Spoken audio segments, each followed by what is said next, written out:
Capítulo 1. A cidade e o Coliseu. Roma não acorda. Roma desperta como quem nunca dormiu.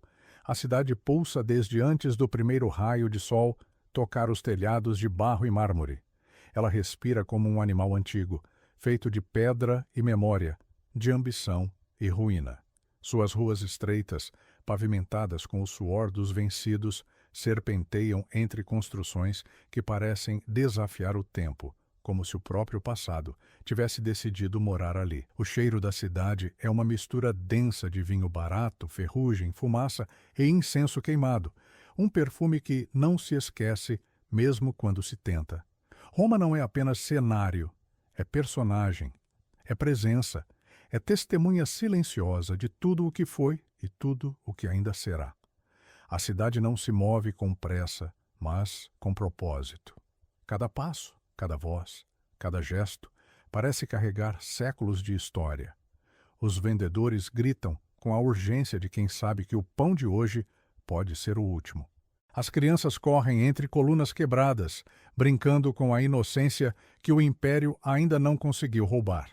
Os soldados marcham com olhos duros, como se o chão que pisam fosse feito de promessas quebradas, e no meio disso tudo há uma vibração constante, quase imperceptível, como se Roma estivesse sempre à beira de algo, uma celebração, uma revolta, uma execução.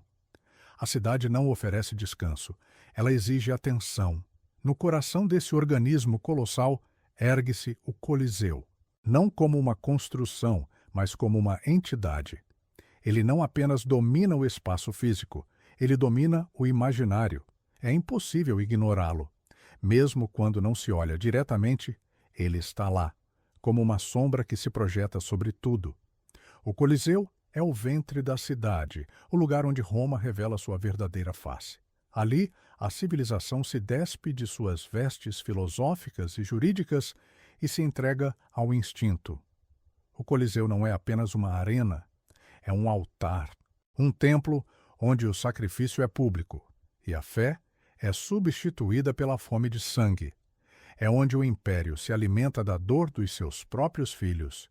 A estrutura é imensa, quase desumana. Seus arcos se repetem como batidas de um coração mecânico, e suas pedras parecem ter sido colocadas não por mãos, mas por vontades. O Coliseu não foi construído, foi invocado. Cada bloco carrega o peso de milhares de vidas, de gritos que nunca cessaram, de silêncios que nunca foram respeitados. Ao entrar, não se pisa em chão. Pisa-se em história, pisa-se em ossos, pisa-se em promessas feitas e quebradas. A arena, coberta de areia, é o palco onde a humanidade se revela em sua forma mais crua. Ali não há máscaras, há suor, há sangue, há medo. A multidão que o ocupa não é homogênea, é uma massa de desejos e frustrações, de ódio e esperança. Homens e mulheres se misturam, não por igualdade, mas por necessidade. Todos querem ver, todos querem sentir, todos querem esquecer por alguns instantes a própria dor. E para isso, precisam da dor do outro. O espetáculo não é apenas entretenimento, é anestesia, é catarse, é confissão coletiva. E o gladiador, esse ser entre o animal e o herói, é o sacerdote sacrificial. Ele não é apenas combatente, é símbolo, é espelho, é oferenda. O Coliseu não julga, ele exibe, ele amplifica, ele consome. E o mais cruel é que ele o faz com beleza. A arquitetura é perfeita, a acústica é precisa, a visão é total. Tudo foi pensado para que ninguém perca nada, para que cada queda, cada golpe, cada último suspiro seja compartilhado. A dor é democratizada. E isso, paradoxalmente, é o que torna o Coliseu tão poderoso. Ele transforma a morte em arte, transforma o sofrimento em narrativa, transforma o fim em espetáculo. Você está ali, não como espectador, mas como parte da engrenagem, não como herói, mas como oferenda. E o mais cruel é que você sabe disso. Sabe que não há glória, que não há redenção, que não há escolha. O caminho até aqui foi feito de perdas, de nome, de terra, de identidade. Você não é mais quem era, você é o que restou. Um corpo treinado para cair com elegância, para sangrar com propósito, para morrer sem protesto. E mesmo assim, há algo dentro de você que resiste. Um fio tênue de memória, uma lembrança de infância, um cheiro de pão fresco, uma voz que chamava seu nome verdadeiro.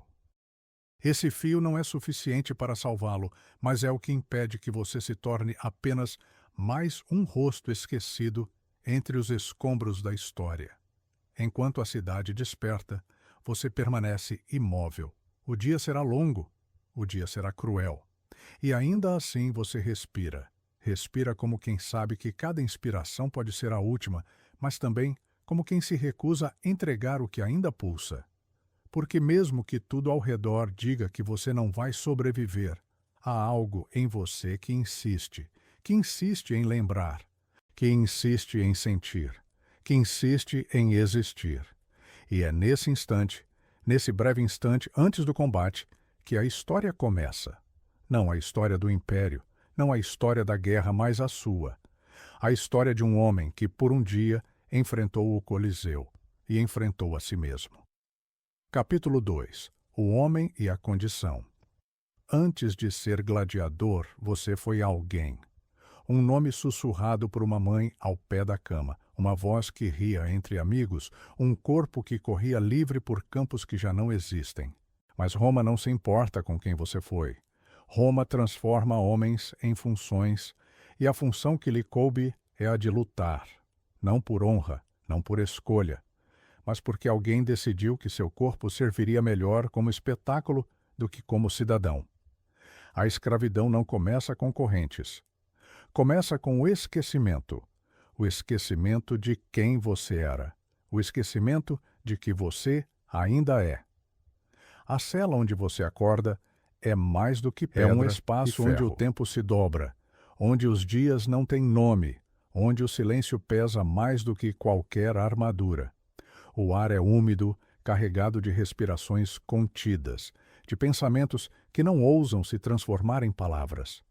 Você compartilha esse espaço com outros homens, cada um com sua história, cada um com sua dor. Mas ali, ninguém é história, ninguém é dor. Todos são gladiadores, e esse título, que para os de fora soa como bravura, para vocês é sentença. É o rótulo que apaga, que reduz, que transforma o humano em ferramenta. O lanista passa pelos corredores como quem inspeciona mercadoria. Seus olhos não buscam rostos, buscam resultados. Ele mede o valor de cada um com base em resistência, em técnica, em capacidade de entreter. Você não é visto como alguém que sente, mas como alguém que serve. E mesmo assim, há algo em você que resiste. Um fio invisível que te conecta ao que foi, ao que poderia ter sido. Esse fio não é forte, não é constante, mas é seu. E enquanto ele existir, você não será apenas o que querem que você seja. O treinamento é rigoroso, impiedoso, metódico. Você aprende a cair sem quebrar, a levantar sem hesitar, a atacar sem pensar. O corpo se transforma, os músculos crescem, as cicatrizes se acumulam, os reflexos se afiam. Mas o que mais muda é o olhar, o seu olhar. Ele se torna mais profundo, mais distante, como se você estivesse sempre em dois lugares ao mesmo tempo. Aqui, onde a dor é rotina, e lá, onde a memória ainda respira. Cada golpe que você recebe é uma lição. Cada golpe que você dá é uma resposta. E no meio disso tudo, você tenta não esquecer que ainda sente. Você observa os outros, gladiadores como você. Alguns mais jovens, outros mais velhos, alguns já quebrados, outros ainda inteiros. Mas todos, sem exceção, carregam o mesmo peso. O peso de saber que são parte de um jogo que não podem vencer. O peso de saber que, para o Império, são descartáveis. E mesmo assim, há momentos de humanidade. Um gesto discreto, um olhar que dura um segundo a mais, um silêncio compartilhado que diz mais do que qualquer palavra. Porque mesmo na dor, há vínculo. Mesmo na prisão, há presença. mesmo na morte anunciada, há vida. Você não é herói, não é vilão, não é lenda. Você é homem. Um homem que foi arrancado de si, mas que ainda tenta se encontrar. Um homem que, mesmo cercado por pedras, por correntes, por ordens, ainda respira. E esse ato, esse simples ato de respirar, é resistência, é afirmação, é lembrança de que por trás da armadura, por trás do título, por trás do medo, há alguém. Alguém que sente, alguém que lembra, alguém que existe. E é com esse alguém que a história continua. Não a história do império, não a história da guerra, mas a sua. A história de um homem que, mesmo sem nome, mesmo sem liberdade, ainda se recusa a desaparecer. Capítulo 3. O treinamento e a carne. O corpo não é mais seu. Ele foi tomado, moldado, reprogramado. No Ludus, a escola dos gladiadores, o corpo deixa de ser abrigo e passa a ser instrumento. Cada músculo é calibrado, cada reflexo é testado, cada falha é punida. Você não treina para vencer, você treina para durar, para entreter, para cair com dignidade. O treinamento começa antes da luz tocar os muros, quando o frio ainda habita as pedras e o silêncio pesa como chumbo. Os sons que quebram essa quietude são secos. Madeira contra metal, gritos abafados, o impacto de corpos que aprendem a obedecer. Não há espaço para hesitação. Aqui o erro não é corrigido, é castigado. Os instrutores não ensinam coragem, eles ensinam cálculo, a precisão do golpe, o tempo da esquiva, o controle da respiração. Eles não olham nos olhos, olham para os ombros, para os joelhos, para a postura. Você é avaliado como se fosse uma besta de carga, como se sua dor fosse apenas um dado estatístico. E mesmo assim, há momentos em que o corpo responde com uma fúria que não foi ensinada, uma força que vem de outro lugar, de dentro, de um lugar que ainda lembra quem você era antes de ser reduzido à função. Esses momentos são raros, mas são seus, e neles você se reconhece. A dor é constante. Ela não chega como visitante, ela mora em você. Os hematomas se acumulam como mapas de uma guerra silenciosa. Os cortes cicatrizam, mas deixam rastros. O sangue já não assusta. Ele escorre, seca, desaparece. E você segue. Porque não há tempo para parar, não há espaço para lamentar. O Ludus não é lugar de cura, é lugar de preparação.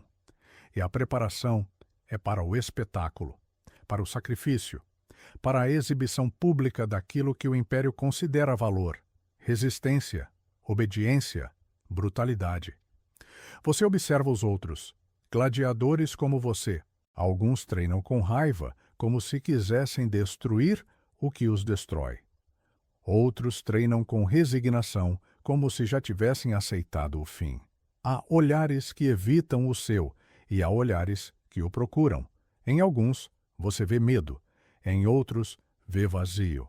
Mas há também aqueles que carregam algo mais, uma centelha, uma lembrança, uma resistência.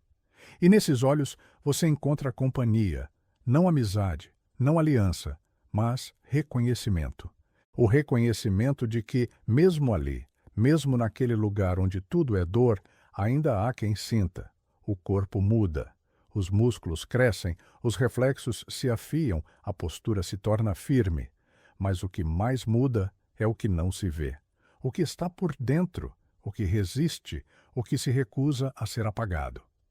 Você começa a entender que o treinamento não é apenas físico, é psicológico, é espiritual. É uma tentativa de quebrar o que não pode ser tocado. E é aí que você se agarra, no que não pode ser domado, no que não pode ser medido, no que não pode ser vendido. Você não é apenas carne, não é apenas força, não é apenas função. Você é história, você é memória, você é presença. E mesmo que o Império tente transformar você em espetáculo, há algo que ele não pode controlar. Algo que pulsa em silêncio, algo que se recusa a morrer. E é com isso que você treina, não com a espada, não com o escudo, mas com a lembrança de que, Por trás de cada golpe, por trás de cada queda, por trás de cada cicatriz, há alguém que ainda sente, alguém que ainda é. Capítulo 4. A última refeição. A carne repousa sobre a mesa como oferenda. Não há luxo, não há fartura, apenas o suficiente. Um pedaço de pão endurecido, um punhado de lentilhas, um corte de carne que ainda sangra. É a última refeição, antes do combate, e embora o corpo deseje sustento, há algo que pesa mais que a fome: o silêncio. Você come devagar, não por reverência, mas por tempo. Tempo para pensar, tempo para lembrar, tempo para sentir. Cada mastigada é uma tentativa de permanecer, de afirmar que ainda está aqui, que ainda é alguém, que ainda há um nome por trás do número gravado na pele. Ao redor, outros gladiadores também comem, alguns em silêncio, outros em murmúrios. Há quem reze, há quem chore, há quem ria. O riso ali é quase um grito, um desafio à lógica do império. Uma forma de dizer: vocês não nos terão por completo, mas o riso é raro. A maioria apenas mastiga, engole, espera. O cheiro da comida mistura-se ao cheiro do medo, um aroma agridoce que paira no ar como névoa. Você sente o estômago revirar, não pela comida, mas pela antecipação. O corpo sabe, ele sempre sabe, e mesmo que a mente tente se distrair, há uma parte de você que já está na arena, que já ouve os gritos, que já sente o calor da areia sob os pés. Você observa suas mãos. Elas tremem levemente, não por fraqueza, mas por memória. Essas mãos já seguraram outras mãos, já tocaram rostos, já escreveram palavras. Agora, seguram um pedaço de pão como se fosse uma arma, como se fosse a última coisa que ainda pode ser sua. A refeição termina. Não há sobremesa, não há brindes, apenas o fim. Os corpos se levantam, os olhos se evitam, e o mundo parece prender a respiração. Você caminha em direção ao desconhecido com o gosto da lentilha ainda na boca e a lembrança de quem você era ainda viva no peito. Porque, mesmo que o império deseje o espetáculo, há algo que ele não pode encenar: a dignidade silenciosa de quem mastiga a própria história antes de ser engolido pelo destino. Capítulo 5. A areia e o sangue. O corredor que leva à arena é estreito, úmido, sufocante. O ar ali não circula. Ele pesa. Cada passo que você dá ecoa como um aviso, como se o próprio chão soubesse o que está por vir. A luz do dia se aproxima, mas não traz conforto. Ela revela. Revela o que você se tornou. Revela o que será exigido de você. E quando finalmente cruza o limiar, quando seus pés tocam a areia quente e irregular da arena, o mundo muda. O tempo desacelera. O som se distorce. A multidão, antes distante, agora é uma muralha viva de olhos e vozes. Você está exposto. Você está sozinho. A areia não é apenas chão, ela é testemunha. Ela carrega o sangue de quem veio antes, o suor de quem tentou resistir, os ossos de quem não conseguiu. Cada grão parece ter memória, e ao pisar nela, você sente que está entrando em algo maior do que você, maior do que o império, maior do que a própria história. A arena é um ventre, um espaço onde o nascimento e a morte se confundem, onde o grito é oração, onde o silêncio é sentença. O adversário está à sua frente. Ele não é inimigo. Ele é reflexo, um homem como você, moldado pela mesma dor, pela mesma ausência de escolha. Seus olhos não carregam ódio, carregam hábito, carregam cansaço, carregam o entendimento de que ali não há vencedores, há apenas sobreviventes. E mesmo isso é raro. Vocês se encaram por um instante que parece eterno. E nesse instante há respeito, há reconhecimento, há uma tristeza compartilhada que a multidão jamais verá. O combate começa sem aviso. O corpo reage, o instinto toma o lugar da razão. Cada golpe é uma conversa entre músculos e medo. Cada esquiva é uma oração não dita. Você sente o peso do escudo, o calor do sol, o cheiro do sangue. Tudo é intenso, tudo é real. E no meio disso, há momentos de clareza, breves, profundos, quase sagrados. Momentos em que você percebe que está vivo, não por estar respirando, mas por estar lutando, por estar resistindo, por estar dizendo, com cada fibra do seu ser, que ainda não é hora. Mas o tempo é implacável. E a arena não perdoa. O corpo começa a falhar. A dor se instala como uma sombra que não se afasta. O sangue escorre, quente, familiar, e mesmo assim você continua. Porque há algo que não pode ser tirado, algo que não pode ser vencido, algo que, mesmo diante da morte, permanece. E é isso que faz de você mais do que um gladiador. É isso que faz de você humano. O adversário hesita. Você está no chão. A multidão grita. O imperador observa. E então, o gesto.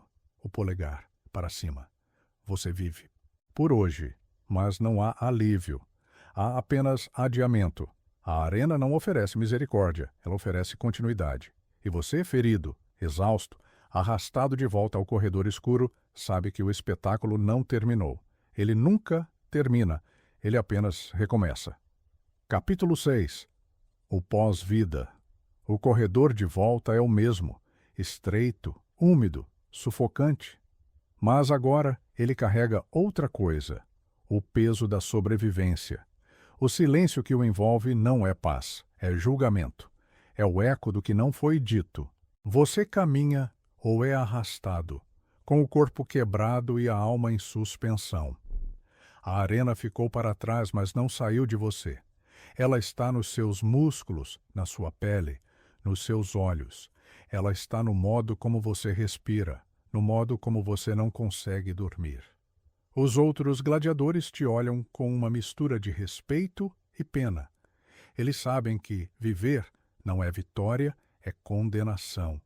Cada dia a mais é um dia a menos. Cada noite é uma espera. E mesmo assim há rituais. Há o banho frio que não limpa, mas acalma. Há o pão duro que não alimenta, mas distrai. Há o silêncio compartilhado que não consola, mas une. Vocês são irmãos de areia, irmãos de sangue, irmãos de espetáculo. E quando a noite cai, há espaço para pensar, para lembrar, para sentir. Você se pergunta quem era antes, quem seria se nunca tivesse entrado naquele corredor. Mas essas perguntas não têm resposta. Elas são como feridas que não cicatrizam, como nomes que ninguém mais pronuncia. Você tenta dormir. E quando o sono vem, ele não traz descanso. Ele traz a arena de volta, com seus gritos, com sua luz, com sua areia. Mas há algo que resiste, algo que não se curva, uma centelha, um fragmento de vontade. Você começa a treinar de novo, não por obrigação, mas por escolha, porque há uma parte de você que ainda acredita, que ainda sonha, que ainda luta, e essa parte, pequena, frágil, quase invisível, é o que te torna perigoso, não para os outros, mas para o sistema, para o império, para a boa ideia de que você é apenas entretenimento. Você sobreviveu, e isso, por si só, já é uma revolução. Capítulo 7. O nome esquecido. Ele acorda com o som do ferro contra a pedra. O treinamento dos outros gladiadores já começou, mas hoje ele não se junta a eles. Hoje ele está em silêncio. Sentado contra a parede fria da cela, os olhos fixos em um ponto qualquer, como se tentasse enxergar além do tempo. Há algo pulsando dentro dele, algo antigo, algo que não pertence à arena, um nome. Não o que lhe deram ali, não o que os guardas gritam, não o que a multidão aclama. Um nome verdadeiro, um nome que carrega história, família, terra.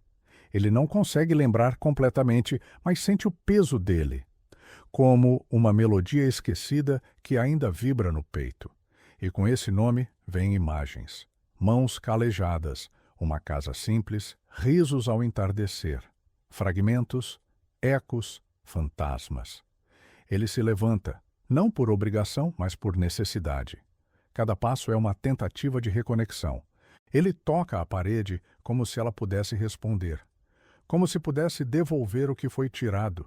E então encontra algo, uma marca, quase apagada, gravada por alguém antes dele, um símbolo, um traço, um lembrete de que outros também tentaram lembrar. Outros também resistiram ao esquecimento. Naquela noite ele não dorme. Ele escreve. Com carvão roubado, com sangue se preciso. Ele escreve o que sente, o que lembra, o que deseja. Não para os outros, para si. Para o nome que ainda vive, mesmo que escondido. E ao fazer isso, algo muda. A arena não o possui completamente. O império não o define. Ele é mais do que o espetáculo. Ele é mais do que o guerreiro. Ele é alguém. E esse alguém tem um nome. Mesmo que ainda não o lembre. Capítulo 8. A voz na multidão. O sol está alto e a arena ferve. A multidão grita com fome de espetáculo, mas o protagonista não ouve. Não como antes. Há um som diferente entre os gritos. Uma voz, uma palavra. Um nome. Não o nome que os guardas lhe deram, não o nome que os nobres pronunciam com desprezo, um nome que vibra em sua memória como um trovão distante. Um nome que pertence a ele. Ele gira o rosto instintivamente em direção à arquibancada. Os olhos percorrem rostos borrados pelo calor, pela distância, pela confusão, e então vê uma mulher. Não jovem, não velha, com olhos que não gritam, olhos que lembram. Ela não está vestida como os outros, não ostenta joias nem mantos. Ela está ali como se não pertencesse, como se tivesse vindo de outro tempo, de outra vida. Ela o encara, não com pena, com reconhecimento. E quando seus olhos se encontram, o mundo desacelera, a arena desaparece, a dor desaparece. Há apenas aquele olhar, e nele há história. Há promessas, há perdas. Ele não sabe quem ela é, mas sabe que ela sabe quem ele foi. O combate começa. Ele se move como sempre. Rápido, preciso, brutal. Mas algo mudou. Cada golpe agora carrega dúvida. Cada esquiva carrega esperança. Ele luta com o corpo, mas a mente está na arquibancada, naquela mulher, naquela voz, naquele nome. O adversário percebe. Há hesitação, há distração. E isso é perigoso. Um golpe quase o atinge. Ele recua, respira, foca, mas não consegue apagar o que viu. Não quer apagar, porque pela primeira vez há algo fora da arena que importa. Algo que pode ser real, algo que pode ser dele. Quando o combate termina, com vitória, com sangue, com aplausos, ele não olha para o imperador, não olha para os guardas. Ele procura a mulher, mas ela se foi, como um sonho que escapa ao acordar, como uma lembrança que se dissolve no tempo. Mas a semente foi plantada, e agora ele não luta apenas para sobreviver. Ele luta para reencontrá-la, para descobrir quem ela é, para descobrir quem ele é. E isso muda tudo. Capítulo 9. O mapa e a promessa. A cela está escura, mas sua mente está acesa. Desde o encontro com a mulher na multidão, o protagonista não é mais o mesmo. Há uma inquietação que não se cala, uma urgência que não se explica. Ele começa a observar com outros olhos os guardas, os corredores, os horários, os silêncios. Tudo pode ser pista, tudo pode ser saída. Durante a limpeza da arena, ele encontra um pedaço de tecido escondido sob uma pedra. Nele há um desenho rudimentar. Linhas, símbolos, marcas, um mapa, não da cidade, mas das entranhas do Coliseu. Túneis, passagens, câmaras esquecidas. Alguém tentou fugir, alguém quase conseguiu, e agora esse alguém deixou um rastro. Ele guarda o tecido como se fosse ouro e começa a estudar. Cada noite, cada momento de solidão é dedicado ao plano. Ele não compartilha com os outros gladiadores, não por desconfiança, mas por proteção. A arena transforma homens em sombras, e sombras não têm lealdade. Mas há uma promessa, gravada em sua memória como ferro em carne. A mulher da arquibancada. O nome que ela pronunciou. O olhar que o reconheceu. Ele precisa encontrá-la, precisa saber quem ela é, precisa saber quem ele foi. E essa promessa se torna combustível. Não é fuga por medo, é fuga por verdade. O mapa revela uma passagem que se abre apenas durante a madrugada, quando os guardas trocam de turno, mas é estreita, perigosa, e leva a uma parte esquecida do Coliseu, onde os condenados eram deixados para morrer.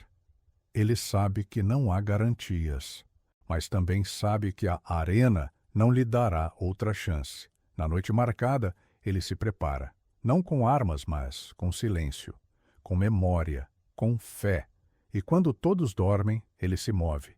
Cada passo é um risco, cada som é uma ameaça. Mas ele continua, porque há algo esperando por ele, algo que não pode ser encontrado na areia, algo que não pode ser comprado com sangue.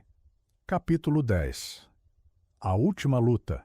A noite da fuga chegou. O mapa está decorado, os passos calculados, os riscos aceitos. Mas o Império também observa, sempre observa.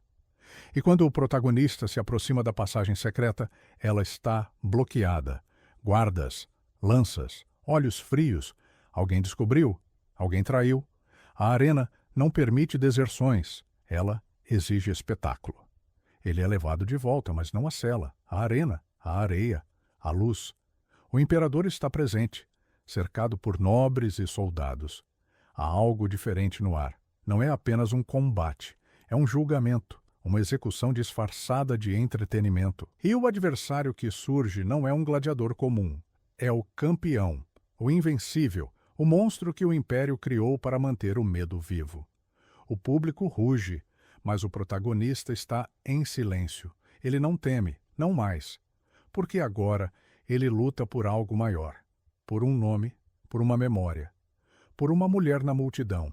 Por todos os que foram apagados. Ele não é apenas um homem. É uma história que se recusa a morrer. O combate começa com brutalidade. O campeão é rápido, cruel, preciso. Cada golpe é uma sentença. Mas o protagonista resiste, não com força, com inteligência. Ele observa, ele espera, ele provoca. E aos poucos, o gigante começa a errar, começa a se cansar, começa a duvidar. A luta se transforma em dança, em ritual, em desafio. A multidão, antes sedenta por sangue, começa a se calar. Começa a assistir com respeito, com espanto, com medo, porque o que acontece ali não é apenas uma batalha, é uma ruptura, uma rachadura no espetáculo, uma lembrança de que até os escravos podem se tornar lendas.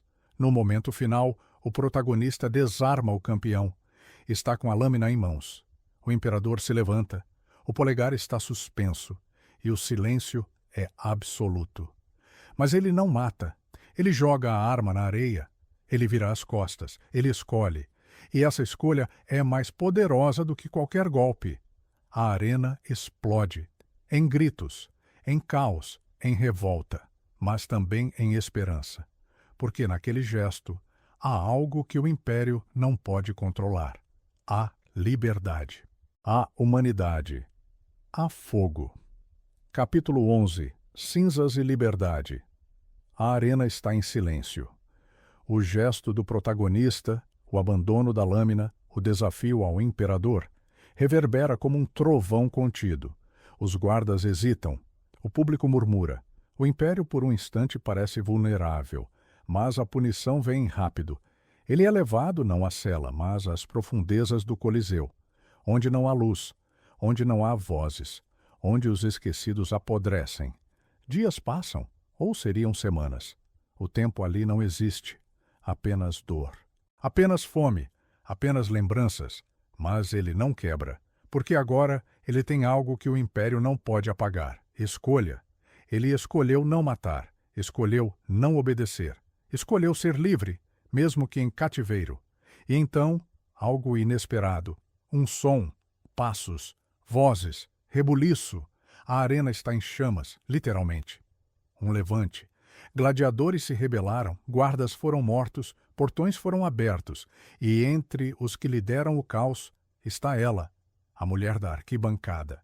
Com olhos firmes, com mãos sujas, com coragem, ela o encontra, fraco, ferido, mas vivo, e o chama pelo nome, o verdadeiro, aquele que ele não lembrava, mas que agora ecoa como renascimento. Ele se levanta, não como gladiador, como homem, como memória, como promessa cumprida. Eles fogem. Entre cinzas, entre gritos, entre ruínas, o Coliseu arde, o Império sangra, e ele respira. Pela primeira vez, sem correntes, sem multidão, sem espetáculo. Mas a liberdade não é paz, é caminho. E o caminho está apenas começando. Capítulo 12. O nome recuperado. O mundo fora da arena é vasto, mas não é gentil. A liberdade não vem com garantias. Ela vem com escolhas, e cada escolha exige coragem. O protagonista, agora longe das muralhas do Coliseu, caminha por terras que parecem novas, mas que carregam ecos antigos. Ele não sabe exatamente para onde vai, mas sabe por que vai. E isso basta. A mulher que o libertou, que o chamou pelo nome, revela sua história. Ela era parte de um grupo secreto, descendente de famílias que o Império tentou apagar. Guardiões de memórias, de nomes, de verdades. Ela o conheceu antes da arena, antes da dor, antes do esquecimento, e ela o esperou. Porque sabia que um dia ele lembraria. Eles seguem juntos por vilarejos destruídos, por florestas silenciosas, por caminhos que não existem nos mapas, e em cada passo ele recupera fragmentos. Um sorriso perdido, uma canção de infância, um gesto de carinho. E finalmente o nome, não o nome imposto, o verdadeiro. O que seus pais lhe deram, o que o vento ainda sussurra nas montanhas. Ele o pronuncia em voz alta, pela primeira vez. E ao fazê-lo, algo muda. Não no mundo, nele. O gladiador morre, o homem renasce. E com esse renascimento vem propósito. Ele não quer vingança, quer reconstrução, quer memória. Quer que outros também lembrem, que outros também resistam. O império ainda existe, a arena ainda ruge, mas há uma chama acesa. E ela não se apaga, porque agora há um nome. E nomes têm poder.